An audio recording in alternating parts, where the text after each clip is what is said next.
Hi, Rahman, and congratulations on this whole BAFTA Breakthrough initiative on which you're a part of this, the second year. Yeah, I just wanted to ask you, is this just about discovering and showcasing Indian talent, or also nurturing them in some way by, say, ensuring they get to sustain this talent through opportunities given to them? I did something called Future Proof initiative through my foundation, which we want to connect why are Indian movies getting dissed around the world, and what is that missing link Right. for Indian filmmakers to get an Oscar or a BAFTA or a Cannes. So when you look at that, it's sometimes people don't even present. Like if I don't present my music to Grammys or Oscars, why should they nominate them? There's certain steps you have to take, and there's certain your mind has to be open for how do you present your culture or your stories to the world. And for that, I think it's very, very important for our makers, our technicians to understand and have a dialogue between people from the UK or from BAFTA. One of the things which I got inspired, I thought we should do that to our people. And gaming is something which is open, and very few people in India, even though they're working with other big gamers, they're not. So last year we had Shruti and team from the gaming team called Raji, and I spoke to them. I was very inspired by the vision, and yeah, it's that we all have to gang up and help our people to get connected, to get nurtured, to find that missing link where they get awards, they get recognized. By getting recognized, our culture spreads, and there's deeper understanding between different countries. So they won't be hated. Do you also think that when you say dist, is it also could it also be that there is a little cultural difference? For example, if you play a Beethoven symphony to someone from India who's not trained in who's not exposed to that, they might not be able to make much of it. Could it be the other way around also, that there is some education needed on the other side as well? It could be, but then it's our duty to educate them, right? And then what better than movies or content? Now the world is opened up.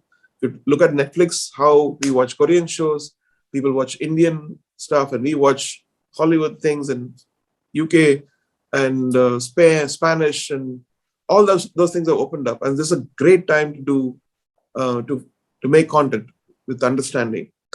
It's not about what we think as great in our culture might not be great for them, but what we think they might find some stories extraordinary, and it's for the maker or writer to tap that and say, okay, this is what the world should see. And like if you look at Life of Pi as an example, it's an Indian story. Why did that become? It's not just a story; it's the making, it's understanding of art and cinema, and so many different things. So not that I'm underestimating our people, but it is just one more step to probably widen the knowledge. Like I was lucky to work with, Danny Boyle and Andrew Lloyd Webber. So I could pick up things and, this is how they do. I worked with David Byrne, and I worked with L. Shankar, and working with that, this is how they do it. So I've been doing it, like working for movies before, from 81 to 92. I've been playing as a session musician. And I've learned certain things, and I started believing that is the world, until I worked with other people and how they make it and how they impact us. So the nurturing, the networking would definitely help our amazing filmmakers. Right. It's interesting you say that, because, when you burst on the scene with Roja, you were seen as cutting edge. And then now you're saying that, okay, I saw something more cutting edge than what I was doing. So that's kind of interesting. So now, Rahman, you have established game conservatory, obviously. You have this association. There is Maja that has recently happened. And now the BAFTA Breakthrough, you're associated with that. You're an ambassador. Over the years, do you feel that you've become more in the mentor space than in the composing, performing space? Actually, both are complementing. If I'm not a successful composer, who's going to listen to me? It doesn't work anymore. His stuff doesn't work more. So it's because I don't want to be that way. For me, my conservatory should get inspired by my success. Right. He is still working, still making stuff, and still is in the charts, and still people are loving it. That makes a much better inspiration than sitting and being like a retired person doing things. But and when I work with people, when I talk to younger people, I get inspired. Oh, he's doing that way, she's doing that way. So what if we collaborate? What if we do something? What if we give and what if we take something? And for instance, even the Firdaus Orchestra, the Expo, what are we doing? They're from 23 different countries, and they don't speak, most of them don't speak English. They speak Arabic, they speak Croatian and Armenian. And it's so fascinating to see, because we connected with music. That's the language. And they respond, they tear up when they hear a melody. And then you know that, okay, the music is working. So that's the language we speak.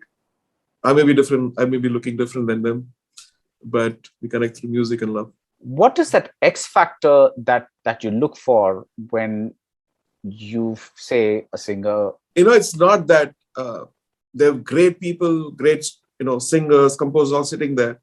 But, sometimes the universe conspires, they say, Like in the case of Shakti 3, I was doing my KM Conservatory that time.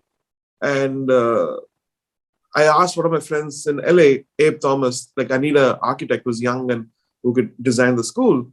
And he said, there's a girl called Shakti Sri. And I didn't even know that Shakti Sri had sent CDs to me. She was sitting there. I was recording Nenjikule with doing the track.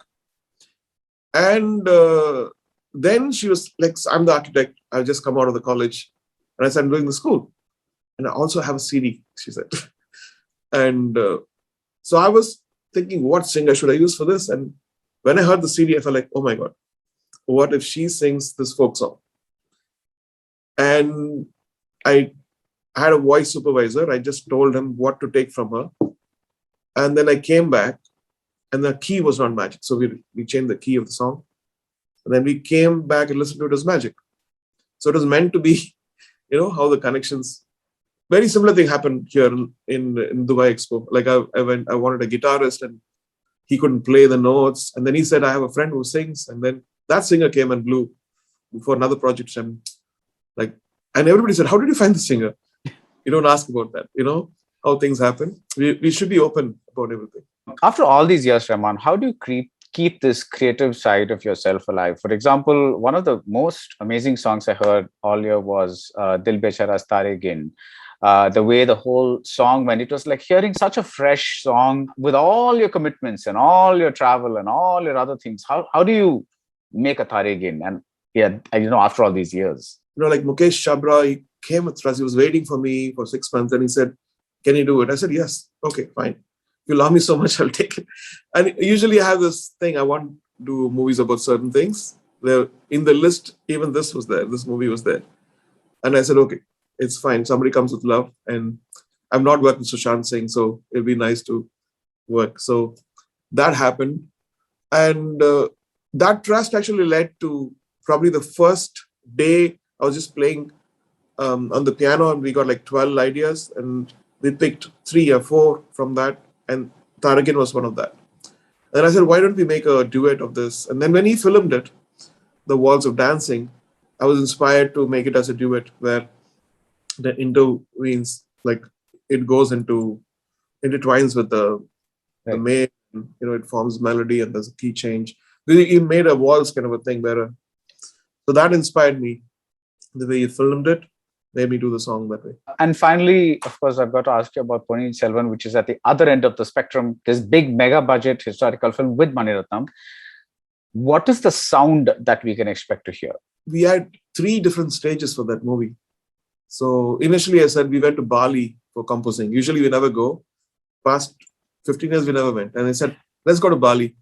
And because there's leftovers of so many things of, Tamil culture is there because we see it and it's become very Indonesian. So we went there, we hung out for 1 week and I'd done almost like 20, 25 ideas. He didn't like any of those. Then we came back and then he started sending, oh, how about this? How about that? The ideas just done. And one of us actually like the monkey chant, which they do beautifully. We also got inspired by that. And from then, during the lockdown last year, the whole soundtrack came together. because we went to the next level. Okay, why don't we do it like this? Why don't we look? There were 3 stages. First, we did something, scrapped it. Then the next, and then the third one seemed to be like he got the grip. We got the grip to do the soundtrack. It's not totally like period, not totally modern. Something. It is period. It is period, but it has. I think it's got the potency of what you would expect in a Mani Ratnam movie. All right. Yeah. Thank you so much, Rahman, and all the best with your BAFTA Breakthrough. I hope this year is as successful as last year. Thank you.